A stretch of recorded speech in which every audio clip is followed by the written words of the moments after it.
నాన్నకేమైంది? పొద్దున్నేమో బయట పడుకున్నాడు, ఇప్పుడు లోపల పడుకున్నాడు. ఒంట్లో ఏమైనా బాలేదా? ఒంట్లో బాగానే ఉందిరా, వారికి మనసే బాగాలేదంట. ఏ ఎందుకని?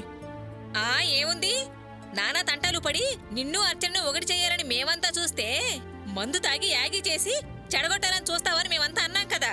అది తలవంపులైపోయిందంట పెద్ద మనిషికి. చేసేవన్నీ చేయడం, ఏమన్నా అంటే అలగడం, అన్నం మానేయడం అలవాటైపోయింది బాగా. ఇంత పౌరుషం గలవాడు అలగడం దేనికి, వెర్రి వేషాలు వేయడం దేనికి? అమ్మా, ఎందుకమ్మా నాన్న ఊరికే అలా అంటావు? ఊరుకోవచ్చు కదా. నేనేం చేయనురా, అన్నం తినమని చాలాసార్లు అడిగాను. అడిగిన కొద్దీ బీసుకుపోతుంటే నేనేం చేసేది? ఆయన గురించి ఏం ఆలోచించుకో, నువ్వు తిను. ఏంటమ్మా అలా అంటావు? నాన్న తినకుండా నేను తింటానా? ఆయన రాని, ఇద్దరం కలిసే భోంచేస్తాం. ఏంట్రా గోపి, ఆయన గురించి నీకు తెలీదు? ఈ భాగవతం మనకేమన్నా కొత్త? 2 రోజులు మాడితే 3వ రోజు ఆయనే వచ్చి తింటాడు. కాపురానికి వచ్చినప్పటి నుంచి చూస్తూనే ఉన్నాను, ఇదే తంతు. నువ్వు తినరా, ఆయన సంగతి నేను చూసుకుంటాను గాని. అమ్మా నువ్వుండు. నాన్న రా భోంచేద్దాం. నాకేం వద్దురా, నువ్వు వెళ్ళు, తినుపో. ఏంటి నాన్న ఇది? నేనేదో ఆవేశంలో అన్న మాటల్ని పట్టించుకుని నువ్వు ఇలా పస్తులుంటే మా అందరికీ బాధగా ఉండదా? వయసులో అనుభవంలో మేము నీకన్నా చిన్నవాళ్ళం. మేమేదో అన్నామని నువ్వు కూడా చిన్నపిల్లాడిలాగా మారం చేస్తే ఎలా నాన్న? రా భోంచేద్దాం. నువ్వు నన్ను తిట్టావని నేను తిట్టానని నేనేం అనుకోవట్లేదురా. వదిలే దాన్ని, అలా వదిలే. నాన్న నువ్వు ఇలా అండంలోనే నా మీద నీకెంత కోపం ఉందో నాకు అర్థమవుతుంది. కోపం లేదు, గీపం లేదు లేరా. మరెందుకు అన్నం వద్దంటున్నావు? ఏం చెప్పనురా, ఈ సంసారం కోసం దమ్మిడి సంపాదించలేదు, ఏ విధంగానూ ఈ కుటుంబానికి సాయపడలేదు. పైగా నాకు అన్నం పెట్టి అడగగానే డబ్బులు ఇచ్చి కట్టుబట్టలు ఇచ్చినందుకు నేను ఏం చేశానురా? ఏమీ చేయలేదు. చేతనైతే ఇంత సాయం చేయాలి, లేదా ఏ కీడు తలపెట్టకుండా కామ్గా ఓ మూల కూర్చోవాలి. నేనేదో పెద్ద పుడింగిలాగా, పెద్ద హెల్ప్ చేసేవాళ్ళలాగా మీ మధ్యలోకి వచ్చి నీ జీవితాన్ని నాశనం చేశానురా. ఏమిటోరా, నా మీద నాకే సిగ్గేసింది. అందుకే నా తప్పుకు నేనే అన్నం మానేసి శిక్ష వేసుకుంటున్నాను. వెళ్ళరా, వెళ్ళు, నువ్వు తిను. నాన్న ఇలాంటి పరిస్థితుల్లో ఈ క్షమాపణలు, పశ్చాత్తాపాలు అవసరం అంటావా? నేనేదో ఆవేశంలో అలా అన్నాను కానీ నిన్ను బాధ పెట్టాలనో, నీ మనసుని కష్టపెట్టాలనో, నీకేదో శిక్ష విధించాలనో కాదు నాన్న. అసలు నాకు ఆ ఉద్దేశం కూడా లేదు. నువ్వేమో నాకు మంచి చేద్దాం అనుకున్నావు, కానీ అది కాస్త వేరేగా మారిపోయింది. నాన్న నువ్వెప్పుడు నాకు మంచి చేయాలనే కోరుకుంటావు నాన్న. ఆ విషయం ఇంట్లో అందరికీ తెలుసు, ముఖ్యంగా నాకు బాగా తెలుసు నాన్న. ఏ కన్న తండ్రి కొడుకు జీవితం నాశనం అయిపోవాలని కోరుకోడు. ఏదో అలా జరిగిపోయింది, దానికి మనం మాత్రం ఏం చేస్తాం చెప్పు? దాన్నే తెలుసుకుంటూ నువ్విలా బాధపడుతూ ఉంటే మాకింకా చాలా బాధగా ఉంటుంది నాన్న. రా ముందు భోంచేద్దాం. లేదురా, నా మూలంగానే నువ్వు అర్చన మళ్ళీ దూరంగా ఉండాల్సి వచ్చింది. అంతా సంతోషంగా జరిగిపోయే సమయంలో సుడిగాల్లో దయ్యంలా నేను దాపరించాను. నీకు చాలా కష్టం కలిగించానురా, ముదరష్టపోండి. జరగాల్సిన కార్యం చెడిపోవటానికి కారణం నేనేరా గోపి. ఏంటి నాన్న ఆ మాటలు? అయినా నేను అర్చన ఎప్పుడు సంతోషంగా కాపురం చేశావని? అర్చన ఇంటికొచ్చిన రోజు నా జీవితం ఎలా ఉందో ఇప్పుడు నా జీవితం అలాగే ఉంది నాన్న. ఎప్పుడో జరిగిన దానికి నువ్వెలా కారణం అవుతావు? ఎలా జరగాలని రాసిపెట్టుంటే అలాగే జరుగుతుంది. అనవసరంగా విషయం గురించి ఆలోచించి నీ మనసు పాడు చేసుకుని భోజనం మానేయద్దు నాన్న. రా భోంచేద్దాం. నువ్వెన్నైనా చెప్పరా, నాకెందుకో తినాలనిపించట్లేదు. వద్దు. ఏనన్నా నీ పంతం నీదే గాని నా మాట వినవా? ఏమయ్యా, వాడంతగా బతిలాడుతున్నాడు కదా, రా రా వచ్చి అన్నం తిను.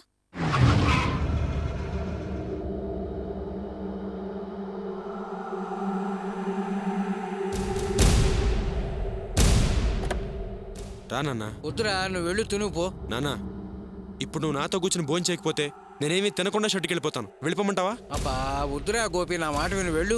లోపలికి రావచ్చా?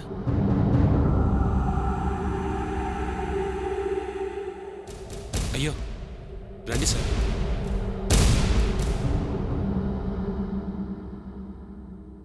ఏంటండి సడన్గా మా ఇంటికి వచ్చారు?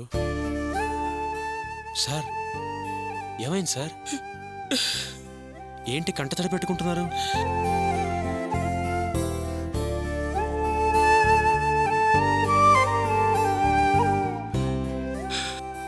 గోపి,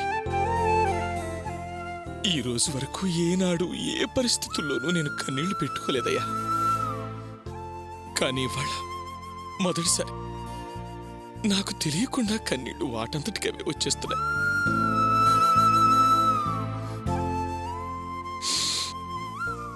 మనసు ముక్కలై తట్టుకోలేక ఏడ్చేస్తున్నానయ్యా. అది నా కళ్ళల్లో పెట్టుకుని పెంచుకున్న కన్న కూతురు మూలంగా కన్నీళ్లు పెట్టుకోవాల్సి వస్తుంది.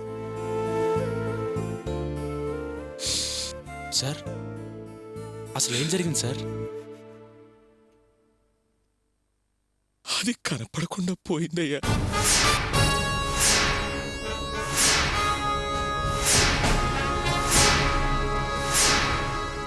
ఏంటి సార్ మీరు చెప్పేది? రేవతి కనబడకుండా పోయిందా? అవును గోపి, వాసు నేను మర్చిపోలేకపోతున్నాను. నాకు ఈ పెళ్లి ఇష్టం లేదు, అందుకే నేను ఆత్మహత్య చేసుకుంటున్నానని టేప్ రికార్డులో రికార్డు చేసి పెట్టి రాత్రికి రాత్రి ఇల్లు వదిలి వెళ్ళిపోయిందయ్యా. ఎల్లుండే పెళ్లి, బంధువులందరూ వస్తారు. ఏం చెయ్యాలో అర్థం కావట్లేదు. అయినా రేవతి ఇలాంటి నిర్ణయం తీసుకోవడం ఏంటి సార్? రేవతిని వెతికించడానికి ఏమైనా ఏర్పాట్లు చేశారా? ఆ విషయం తెలిసిన వెంటనే మా మనుషుల్ని వెతికించడానికి పెట్టాను. ఇంతవరకు ఏ సమాచారం అందలేదు. ఏమైందో తెలియడం లేదు. నన్ను నేను సముదాయించుకోలేక ఇక్కడికి వచ్చాను గోపి. మీ కూతురు కనపడటం లేదు, అందుకు మీరు బాధపడుతున్నారు నిజమే. కానీ ఆ విషయం ఎక్కడికి వచ్చి ఎందుకు అడుగుతున్నారో మాకు అర్థం కావట్లేదు. మరేం లేదమ్మా, రేవతి గురించి వాసుకు తెలిస్తే తెలుసుకుందామని వచ్చాను. సార్ వాళ్ళిద్దరి మధ్య మాట్లాడలేవు సార్. అలాంటప్పుడు వాసుగడికి ఏం తెలుస్తుంది చెప్పండి? అది కాదు గోపి, వాసుని అడిగితే ఏమైనా తెలుస్తుందేమోనని ఆశ. సార్ ఒక్క నిమిషం. లాస్ట్ టైం మీరే కదా వాసుగాడు మనసు మార్చుకున్నాడు, మా అమ్మాయి మనసు మార్చాడు, రేవతి పెళ్లికి ఒప్పుకుంది, అందుకే మీకు శుభలాకిద్దామని వచ్చాను అని చెప్పారు. మళ్ళీ ఇప్పుడు వాసుని అడిగితే ఏమైనా తెలుస్తుందేమో అంటున్నారు. నాకేం అర్థం కావట్లేదు.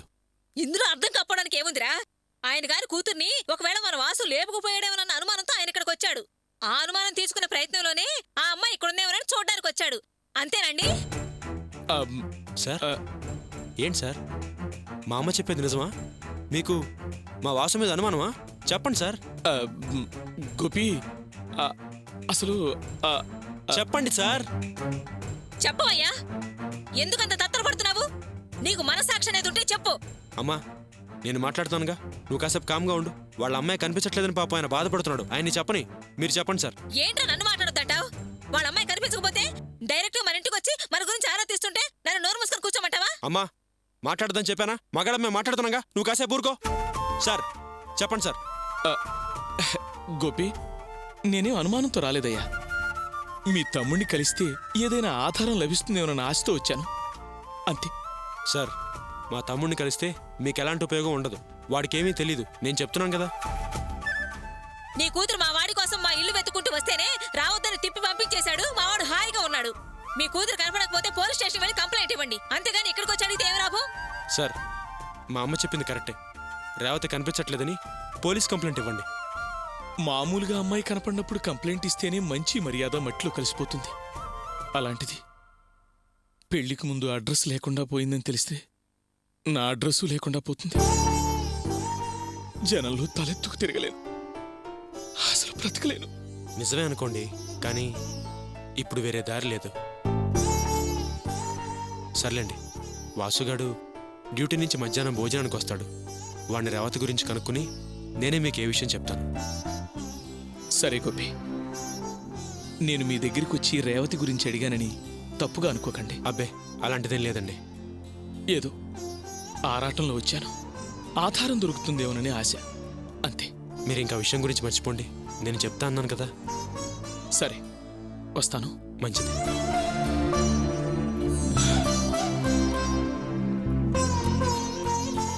కూతుర్ని కంఠం తెలిసింది గాని పెంచడం మాత్రం తెలియలేదు. అదెళ్ళిపోతే ఇక్కడికి వచ్చి అడగడం ఏంటో?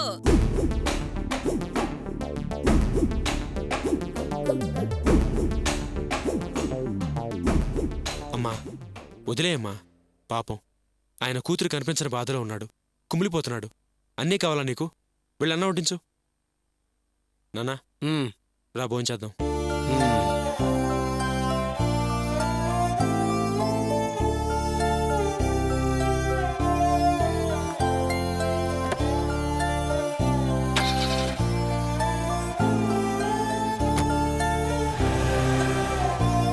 లెటర్ దొరికిపోయింది కాబట్టి పరిస్థితి మారిపోయింది అంటావు. ఇక మన ప్లాను పారదు అంటావు. అంతేనా? అవునన్నయ్య, ఆ గోపి పెళ్లికి ముందనంగా రాసిన లెటర్ సడన్ గా అర్చన చేతికి దొరికింది. ఆ లెటర్ చదివిన వెంటనే నా మొగుడు రాముడు దేవుడు చాలా మంచోడని ఆ అర్చనేమో ఎక్కెక్కి పడి ఏడ్చేసిందన్నయ్య.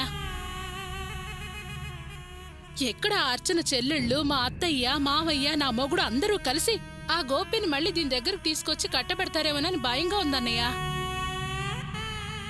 ఆ రెండు కుటుంబాల మధ్య చిచ్చురేపి ఏదో రకంగా మన కార్యం సాధించుకుందామంటే సడన్ గా ఈ లెటర్ దొరికేసరికి అంతా అప్సెట్ అయిపోయిందిరా. ఇప్పుడేం చేయాలో అర్థం కావట్లేదు. నువ్వు కంగారు పడాల్సినంత పనిలేదు జయంతి. నువ్వు ప్రశాంతంగా ఉండు. ప్రశాంతంగా చెరువున్నప్పుడే రాయి వేసి అలలు సృష్టించడం తేలిక. అలాగే గుంబనంగా ప్రశాంతంగా ఉన్న ఆ రెండు ఫ్యామిలీల మధ్య సమస్యను ఈజీగా ఈ టైంలో సృష్టించి కలవకుండా చేయగలవు. అండర్స్టాండ్? నిజమేరా, అసలు ఏదైనా సమస్య ఉంటేనే కదా దాన్ని గెలికి పెద్ద చేయొచ్చు.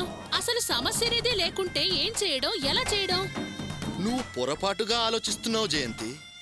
చాలా పొరపాటుగా ఆలోచిస్తున్నావు. ఏంట్రా నువ్వు అంటోంది? ఇంతవరకు మీ అత్తగారే అర్చనను వాళ్ళ అత్తగారింటికి పంపను అని కదా అంది. కాని ఇప్పుడు గోపి అర్చనను వద్దన్నాడు, అర్చనతో కాపురం చేయను అన్నాడు. ఎప్పుడైతే గోపి ఆ మాట అన్నాడో అప్పుడే మీరిచ్చిన సామాన్లు తిరిగిచ్చేయమని గొడవ చేయొచ్చు కదా. అందులో అది రాలేదు ఇది రాలేదని మెలకపెట్టి గెలికి గొడవ పెద్దది చేయొచ్చు కదే నా చెల్లెమ్మ. అసలు సామాన్లే వద్దన్నాడు, ఇంకెక్కడి నుంచి రా మెలికి పెట్టేది గెలికేది? అది సరేగాని జయంతి, నువ్వు నాకు విషయం చెప్పావు, మర్చిపోయావా? ఆ అర్చన సాగర్కు పారిపోయిన తర్వాత వీడు దాన్ని తిరిగి తీసుకొచ్చిన తర్వాత పోలీస్ స్టేషన్లో 40 తులాల బంగారం సంగతి మీ అత్తగారు ప్రశ్నించింది కదా. దానికా డూడూ బసవన్న పెళ్లి రోజు కల్లా తిరిగి ఇచ్చేస్తానని తల ఊపాడు కదా. ఆ విషయాన్ని బయటికి తీయవే. అవునన్నయ్య, నీతో చెప్పాను. అయితే ఆ పెళ్లి రోజు రాబోతుంది. నువ్వు గొడవ పెట్టడానికి రెడీగా ఉండు. సందు దొరికితే విజృంభించు. నిప్పు కనిపిస్తే చాలు ఉప్పు చల్లు. అదే చిటపటలాడుతుంది. ఊదితే చాలు రాజుకుంటుంది. థ్యాంక్స్ రా అన్నయ్య. అసలు ఆ నగల విషయమే నేను భలే మర్చిపోయాను. సరైన టైంలో సరైన విషయం గుర్తు చేశావురా.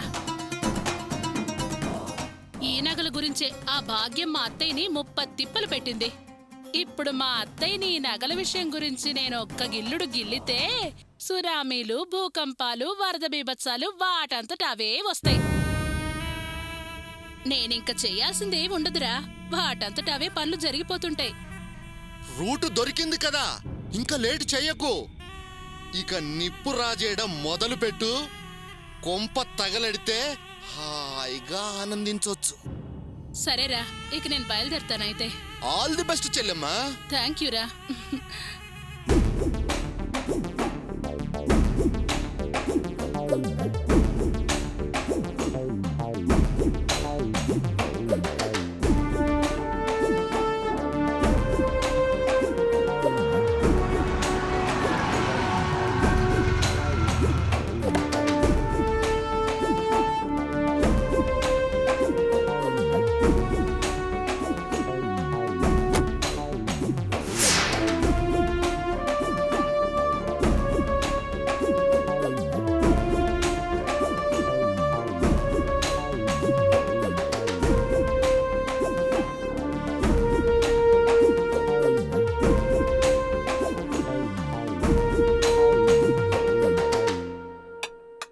రండి బావగారు, రండి.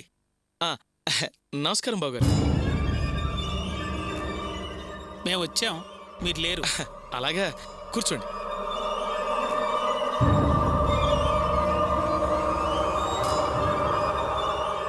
అదేమిటి బావగారు మీరు మాత్రమే వచ్చారు ఆ? ఆ అమ్మాయి ఎక్కడ